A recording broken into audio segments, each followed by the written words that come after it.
look at unemployment loss versus productivity loss. We could stay really productive, 98% productive, with far fewer human beings involved, far fewer workers, because we could rethink how work happened. So we think about this in three ways you want to think about it. One is a great piece by Brian MacArthur in McKinsey Quarterly about the second economy, this idea of, oh, there's a whole economy of work right now that we don't touch, that human beings don't touch, but that we engage in every day. We used to talk to students about taking a job. You graduate from university, you take a job. Today, now you have to make a job. You enter the workforce, you have to make yourself indispensable.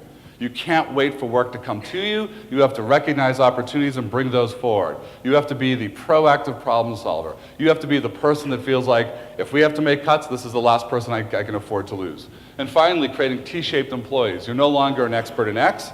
You have to be expert in something, but you now have to be able to cut across all those silos and knowledge silos as well. It's a much more challenging way to think about who you are and what you are. This is the book that we mentioned. If you don't know Christensen's work, the keys to innovation in his mind are the following.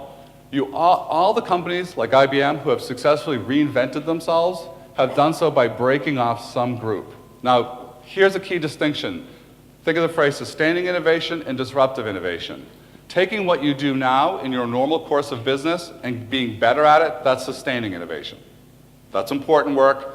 Really smart people in universities are doing that every day. How do we teach better? How do we think about knowledge better? How do we think about our facilities, et cetera, et cetera?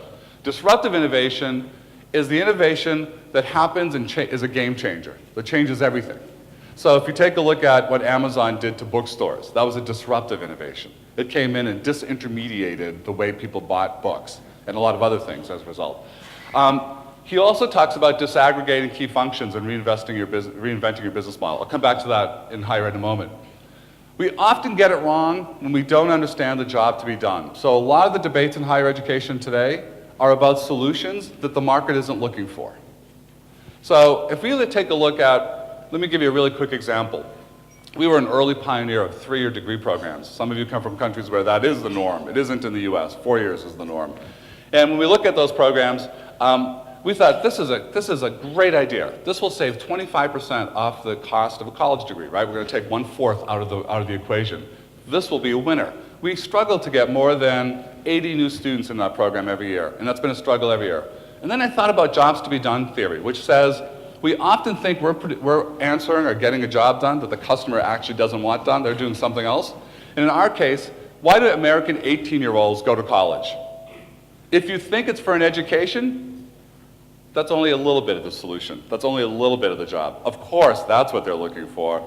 But they go to college to get out from under mom and dad, to live on a campus, to live the life they've seen depicted in television and movies, to fall in love, to drink too much on a Friday night, to play sports, to join an organization, to grow up, to reinvent themselves, and a million other things. They love that notion. That's why they come. And we had a program that said, we'll give you 25% less. That's why they weren't coming. Parents loved our solution, but they had a different job they wanted to be done. Rethinking business models, that'll be obvious in a moment. And then what he would say, and this is one of those interesting questions when you think about the innovations you're working on, are you working on innovations for the people you serve? Or are you working for innovations for those who are not served? Disruptive innovation is never in the former. Disruptive innovation gets hold, finds its traction, where people's next best option is nothing at all. So where did distance education or online education start? Not with the traditional market. It started in our country often with the military. In our case, in 1996, the US Navy, because we were a preferred provider, came to us and said, if you want to continue to be a preferred provider, too many of our sailors are dropping out when we send them out on a ship. Sort of obvious, they can't get to class. Or when we bring them to another air base, naval base, where you don't have a presence. So we want you to start developing online learning, because that will keep them in. Because if you're out on a ship, your next best option is nothing at all. So this was a no-brainer. So that's really key to think about. So in our world, the world we all share, when you think about the integration of functions, all of what we, at the heart of the learning experience are these things: creating courses, thinking through the outcomes, the learning outcomes, how they're sequenced, putting together the syllabus, finding the materials, developing the course and the things that will be in it, delivering it, intervening when students help, and all of those things that you know so well was vertically integrated in one person, the faculty member. But if you take a look at what's happening, at least in the United States today, this very mature industry that goes back to the medieval period, right, to the great universities of Europe, is being disaggregated. So now today, we often have courses that are created by subject matter experts. This goes all the way back to Britain and the Open University back in the 60s, but it's really been sort of held onto by large-scale online learning programs. Choosing the text. So the faculty member who creates the course may never teach the course. It may be taught by scores of other faculty who didn't involve themselves in the creation of it. The delivery of the course, and sort of embellishing of that course may be taught by instructors, but in a place like Western Governors University, it's a self-paced learning model. At a place like BYU, Idaho, the faculty don't meet with students in their courses. They're available as a supplement to peer-to-peer learning. These are emerging, fascinating models about how people learn. And what students will tell you, if they're honest, they often learn more from each other than they do from their faculty member. This is a sort of conceit that we as academics have, that we are the fonts of all knowledge oftentimes, but in reality, the best way to learn quite often is for a student to teach somebody else. If you take a look at intervention, we have 13,000 students in our online program, and we use a third-party tutoring system. We don't offer the tutor. This happens from somebody else. If you take a look at assessment at Western Governors, the people who are involved in the delivery of the course do not do the assessment. They rely on somebody else. They separate those functions out. And then how we improve the course, how we get back to. So in all of these things, there are new experts who are working to be better than we are. So in terms of creating new courses, take a look at Saylor Foundation, the open courseware movement, for example.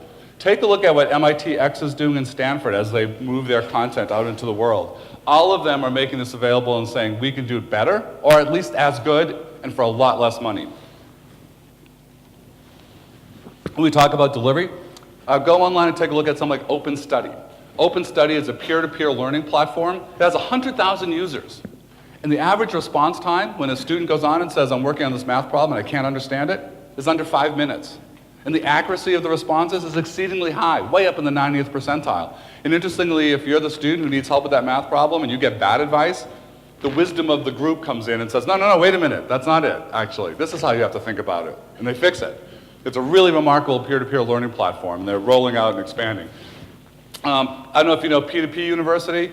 Nothing at all conventional about this operation. It's basically, there are a lot of smart people who don't care about a college degree, but they want to learn something. And there are a lot of smart people out there who know it. So let's find a platform that links them up, because they don't care about what the end piece looks like. If you take a look at advising and intervention, Fidelis is a really interesting new startup out of the Silicon Valley focusing on those who are enlisted in the military.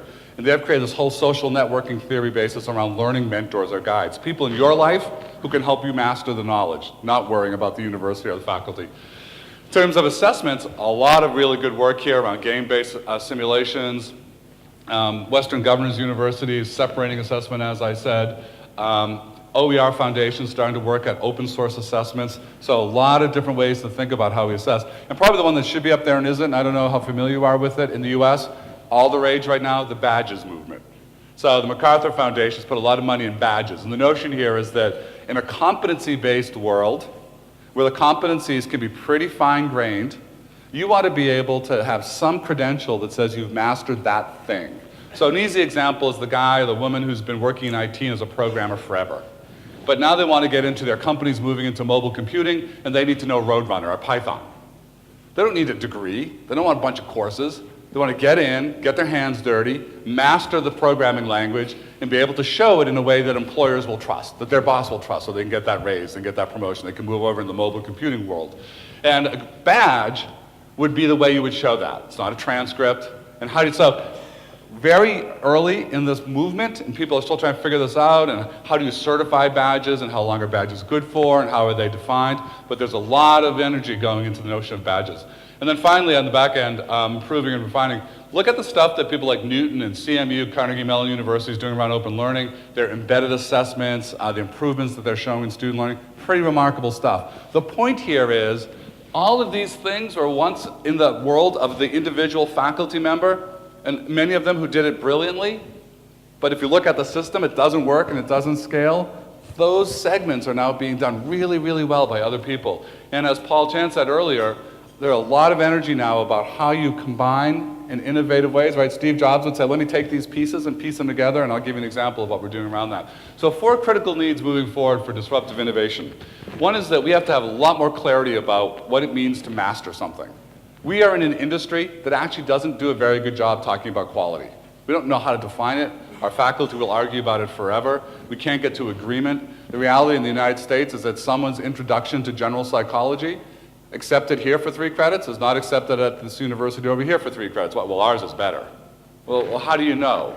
And what are the learning outcomes? Why don't they match? Enormous amounts of work that needs to be done right now, but it's happening right now. So in our country, you've got major foundations like the Lumina Foundation. This is the largest funder of higher education in the US, which has something called the Tuning Project, where they're getting groups of universities to agree on the learning outcomes of the courses that they all teach. We all teach probably the same 30 courses at the core in the United States. Can we agree on what those outcomes are? And they're also doing something called the degree profile, which does the same thing, but at the degree level. So what does it mean to have an associate's degree in accounting? What does it mean to have a bachelor's degree in accounting? What should those outcomes be? The second thing is to, in the United States, we still think about, there's a fixed and a variable in our learning models in the US. The fixed is that I can tell you with certainty that someone's going to sit in a desk for 14 to 15 weeks. Never varies. They might miss a class from time to time. Here's the variable. Not everyone's going to learn the same amount.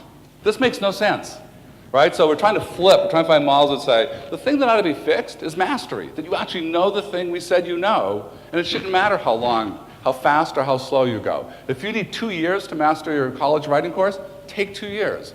If you can show us that you know basic college math in a week, take a week. Why are we going to stick you in a course for, but even our funding is built around this. The way we assign faculty workload, the way we schedule our classrooms. We have built a huge infrastructure around this very antiquated notion. Modularization. Why do we organize in the United States knowledge into 3 credit chunks that basically take maybe 15 weeks? It makes no sense. So there's a lot of talk in the competency movement to getting really fine-grained. You might get a badge for mastering the basic paragraph. You sort of cringe a little bit and say, American college students are working on paragraph structure? Absolutely. 50% of them are not ready to do pre-college writing, a failure of our high school system perhaps, not to point the finger. So we might get really fine-grained on these things, but we build and aggregate competencies into something else. And then how do we know? And this is the real issue now. Employers are saying, you know what? I don't care about the transcript. Show me. So we're doing a lot of work around portfolio assessment, the ability to show the evidence of learning, so you link a competency to the actual evidence so someone can go in and take a look at that. 4 areas of innovation. One is finding ways to recognize learning that happens, that the student brings with them. Now I'm talking about adult learners. We've got 40 million Americans, adults, who are in the workforce, sometimes out of the workforce, with a little bit of college credit and no degree. They are in an untenable situation going forward. So we have to find ways to acknowledge and capture what they already know. They've learned some stuff along the way. We also need to design learning models that use the real world as a learning environment. We do a really interesting program called College Unbound. So in America, you learn in the classroom and you supplement that learning in an internship. College Unbound flips it. It says we're going to design all of your learning as project-based out in the world, and we'll just plug in classroom work for the gaps.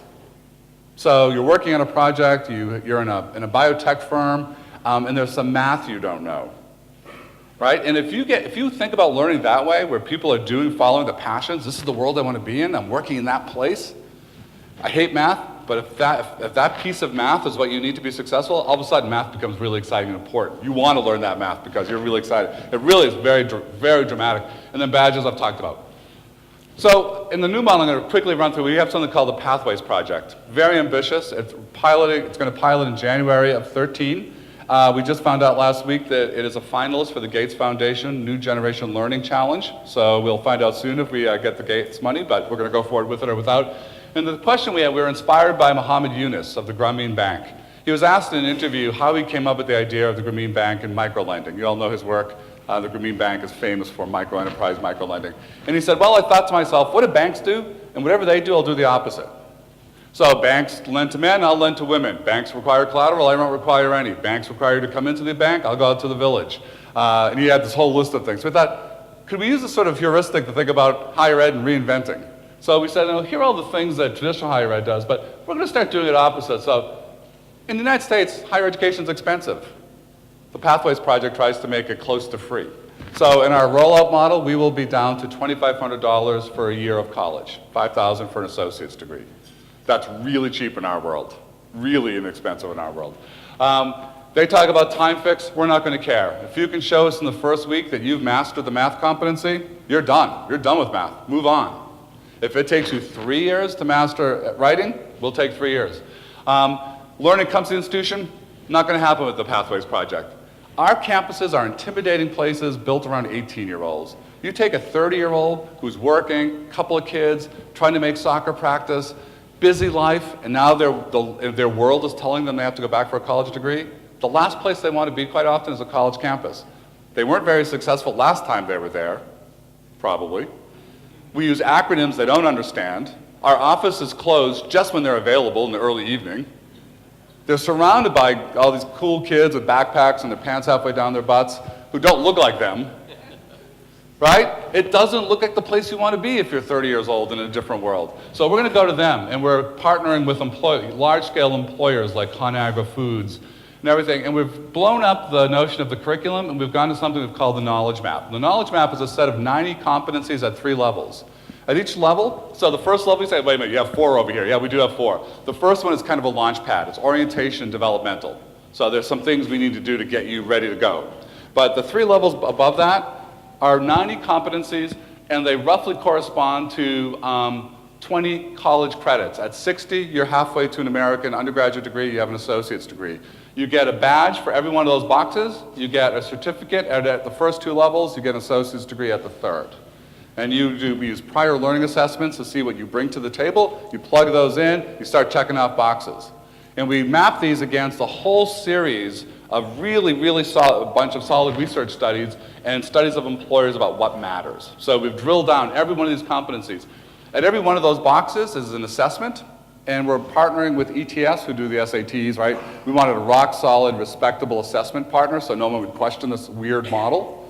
And every one of those boxes has an underlying place in a portfolio. So if you have a doubt, so when someone says, I've mastered the ability to present, you know, there'll be some way of assessing. You'll take a look at that as somebody who's looking at this unorthodox transcript. But you can click and go in and take a look at a YouTube video, or a number of them, of somebody in the front of a room presenting. Do they actually have and possess the skills, the mastery that you're looking for? Here's our philosophy about this. What are we claiming? That the best way to show what we know is to show. Is to be able to demonstrate, right? And to do that against the competencies that people tell us matter. Now look, we're not trying to solve everyone's problems here. This is geared to a very specific cohort. Working adults who need college degrees. This isn't the 18-year-old who needs to live on a campus. But what Clayton's theory would tell you is that if this gets traction in one place, it will move up. That's the thing we've learned about disruptive technology. We talk about now, could we imagine a future where students live on our campus but learn away from our campus? Because we're doing 2 different jobs. They'll live on our campus for all that stuff I talked about earlier that matters to them, but they'll learn perhaps in a very different way. And the transcript, which is really a pallid representation of what people know, gets replaced with something much richer in terms of capturing what people have mastered. And finally, we talk about who manages input should not be responsible for measuring outputs. This is, again, that desire to be able to show with authenticity. So here's the thing that we talk about. This is from a piece I wrote in the Christian Science Monitor newspaper. If we can say for certain what it means to master something, and we are rock solid assured about how we measure it, then we shouldn't care how someone comes to do mastery, right? We shouldn't care. So higher education in America has always been about the inputs. How big is your library? How many volumes do you have? How many PhDs on the faculty? How beautiful is the facility? Increasingly, it's about, do you have a climbing wall and a food court? Do you have single rooms and high-speed internet access and cable televisions? All this other stuff. And if all that were sort of in place, we assumed the output was pretty good. This argues for the opposite. Let's be crystal clear about the output, and let's not care. So the Pathways Project rolls out with our corporate partners. It basically says to them, universities in this role are curators. We organize learning, we organize assessment, we certify, but you can be our partner in delivering. You can be the university. And to that end, we're using a lot of social media theory and networking theory to drive the learning. So that's it. I think I'm on time. Ooh, right on time. Thank you very much.